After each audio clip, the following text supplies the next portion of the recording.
Hey, friend, welcome to Purpose Unlocked, the space where dreamers, doers, and changemakers like you come to build legacies that truly matter. I'm Christy Smith, your anti cookie cutter coach, sustainable legacy builder, and author of The Intuitive Entrepreneur, here to help you build a business that doesn't just look good on paper, but feels good in your bones. If you've ever felt that quiet pull for more purpose, more freedom, more impact, you're in the right place. Every week, we'll have real, unfiltered conversations about what it takes to build a purpose-driven business and a life that actually feels good. You'll hear stories, strategies, and mindset shifts from visionaries who are redefining success their own way, authentically, intentionally, and unapologetically, because this isn't just about growing a business. It's about creating a legacy that lasts. So take a breath, grab your coffee, and let's unlock your purpose together. So let's talk about something subtle but powerful. Many of us don't just dream. We perform our dreams. We shape them for approval. We edit them. We rush to make them make sense. Winter, however, invites us to step out of that performance. And this episode is about reclaiming private visioning, the kind that doesn't need validation to be real. So, private visions, right?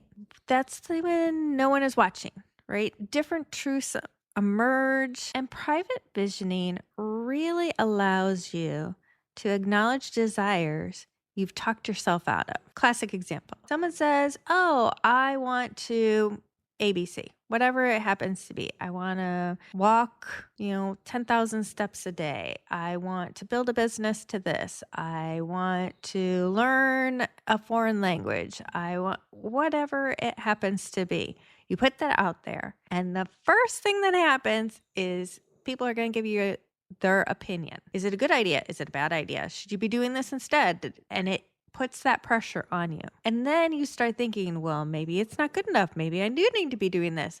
And that's when your visioning turns into this like performance. When you're doing private visioning and it's just all about you, let's dip into those desires that you've talked yourself out of because somebody else has given you their opinion, their feedback. And you went, well, I really value this person and I really like them. And so I'm going to take their feedback into consideration. But let's take that out of the equation, right? So what have you talked yourself out of? All right. Private visioning also allows you to admit what's no longer fits, even if it once worked. We all have this in our lives. You've been going and people have told you how awesome this is and how much they like it, and you look really good and you seem happy doing it, but internally you're like, I don't really want to put that on anymore, right? I don't want to put on the mask. I don't want to have to do that. I don't want to have to perform, like all of those things.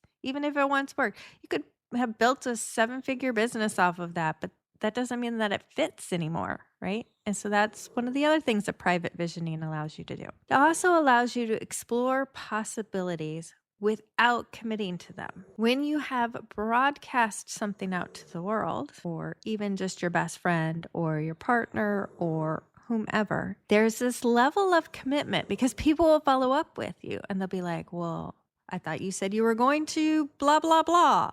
Why haven't you done that yet? And now you have that internal feeling of, oh my gosh, like other people are paying attention and they thought that meant because I said something, it meant that was actually going to happen, right? So when you do it privately, you don't have that. You can dabble over here and you can dabble over there and you can, tweak it and nobody's the wiser, right? They just see you doing the things. So the private visioning allows you to live in integrity with yourself, right?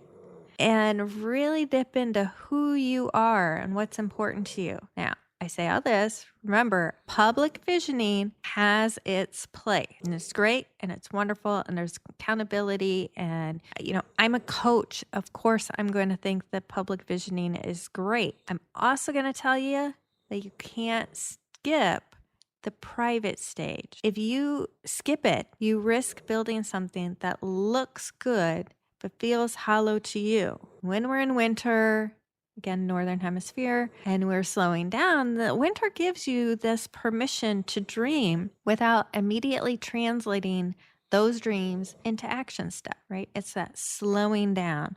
It's thinking about it.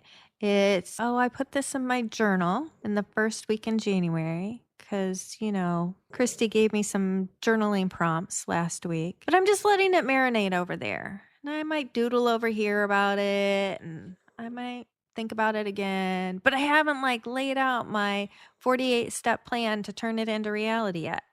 It's just marinating right there. Right. And I want you to know, I am exactly in the same place as you, right? This isn't like, oh, I'm telling you to do something that I haven't done.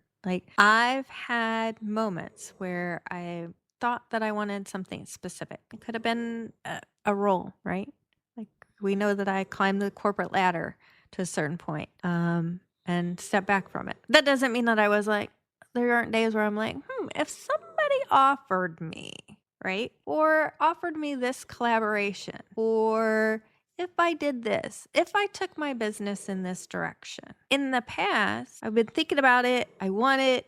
I journal about it. Totally, 100%. Totally want that. Right. And then I might sit with it a little bit longer and I'm like, do I really want that? Because now it's the quiet. I haven't, do I really want that? Do I want to go back into corporate America? Do I really want to have a collaboration with those people, that organization, whatever it happens to be? And in that quiet, now I don't have to justify anything to anybody else. I can simplify it. I can change it.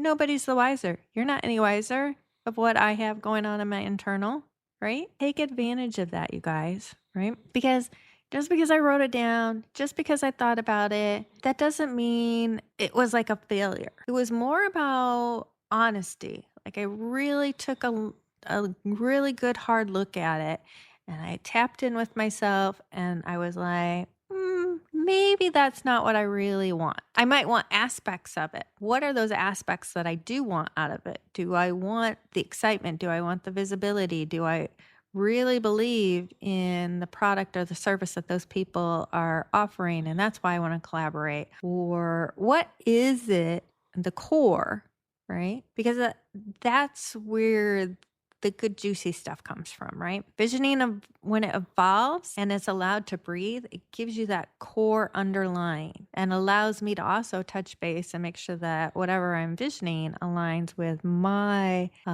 values and my morals and my ethics. So I do have 3 reflection questions for you guys again this week. Again, you can do them now. You could just listen to me right now and pause later.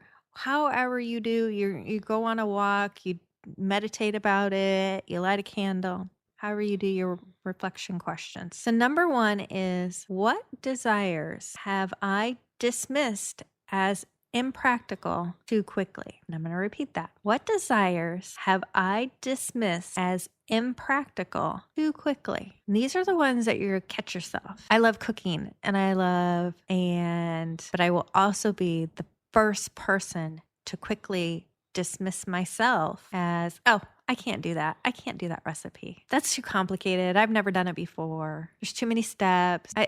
It'll take too long because you have to let it sit and rest. I'm really awesome about quick breads, but once they get to oh, you've got to let it rise and now you have to knead it and now you got to let it rise again and you got to put it in the fridge and it has to sit overnight and all those things, then I'm like, oh, no, that's too complicated for me, right? Those types of feelings. So what desires have you dismissed, as impractical? Number 2, where have I been editing my vision to make others? A lot of people that I work with will tell you one of the first places that they do is when it comes to money and success, because they don't want to claim, they don't want to vision into a 6-figure business, 7-figure business, whatever it happens to be for them, because that will take them in to a place where it will make others around them uncomfortable. And they know this because of the feedback that they get from others. Oh, are you sure you want it? Money is the root of evil, or whatever that's going to be a lot of work. People will try to talk you out of it. That's why we're doing the private visioning, right? So where have you edited your vision? Maybe it's because people have told you, oh, talking on stages is scary. Why do you want to do that? Travel? Ugh. It's such a hassle. Why would you want to travel? So where are you editing? Just to make others around you comfortable. Number 3, do I want, if I stop worrying about how it will be received. It sounds a little convoluted, so I'm gonna break down. What do you want if you stopped worrying about how others would receive it? And that's a lot, right? I published a book. I self-published a book. I've actually written lots of books, but even at this last book, I had to stop worrying about how others would receive it, because you private vision, right? Told you. Then you announce it to the world, and oh, how much is that going to cost you? Is that going to be profitable? What if people don't like it? What if you make a mistake? You could what if, and even me personally, what if people don't like it? What if people don't read it? What if people don't buy it? But like all the things, right? And that's how it will be received. That's what we're talking about, right? What if you stopped worrying about all of that? What do you really want? All right. Those are your reflection questions. And as normal, I have action items for you. Again, you don't need to do them all right now. Over the course of the week, maybe you jot it down and you're like, hey, I want to do this next week when I have my day off or when I have some downtime. What works for you, right? But these are great action items. So number 1, create a vision space that is explicitly private. No sharing allowed on this space. Now, I'm a person, I handwrite, I journal out things, and then I translate that into a Word doc, or depending on what it is, I might put it in my Google Notes tab because I want to come back to it. That's me personally. Those are not shared. Some people like to do vision boards, and so they'll go out to wherever you go out to. I do my vision boards in Canva. But you go out there and you put all the pretty pictures together and the words and everything like that. However you do it, however you're visioning, maybe you're a much better artist than I am, and so you're hand drawing out, you have your notebook, whatever it happens to be. No sharing's allowed of that, right? That's for you personally. Number 2, write freely for 15 minutes without rereading or correcting. As an author, I'll tell you, like, this was one of the biggest things I had to, and you get there. It takes a little while, but in school, we've always been taught, like, you're rereading it, you're correcting it in the moment because you don't want to make mistakes, because we've had to take a test and you have to do it in the time limit and everything like this. But this is not a test taking activity, right? This is visioning. And so just free form write. Don't second guess yourself. Don't correct. Don't go back and reread it, because when you do that, now you're starting to edit yourself, right? And we want that free flow of information to come right out. Again, it's 15 minutes. I know it'll be difficult. I'm not perfect at this, but try it. See what comes out. And then number 3, sometimes the hardest, sometimes the easiest, but let incomplete thoughts stay incomplete. Like, not every thought has to be finished. Like, you guys, I have a note in my Google Notes where I keep track of things. And it'll be like random things, and it'll be something I tell my husband, or we're just talking about it, and I'll write it down in my notes, and it won't be a complete thought. Like, it won't be a fully formed, hey, I'm going to put this on social media, or I'm going to write a blog post about it, or I'm going to podcast about it, or whatever it happens to be. And I have this whole note section that's like just random little things. And I go through there every once in a while and try to pick out, oh, like, yeah, that would apply to this. And then I start working it. It's just sitting there. It's incomplete. I might use it in the future. I might not use it in the future, but it's okay for those thoughts to stay incomplete, because it might just be the start of something. And again, you're private visioning, so nobody else knows it's there. There's no pressure. Just let it sit there. It's fine. In 3 months, you might come back to it and go, oh, yeah, like, I could now use that for this, or whatever it happens to be. And it's okay that it sits there. All right. So those are your action items. Again, I'm a Google person, so I do a lot in like Google Docs and Google Notes and things like that. But you do what's best and easiest for you. So don't think just because I say that, that's the best way to do it. You have to choose what's the best way for you. All right. So in closing, you don't need to announce your vision to make it real. Private visioning is real. It's real to you. Some of the most powerful work begins in silence. You guys, you know this. Like you're working on things right now that maybe you haven't told anybody.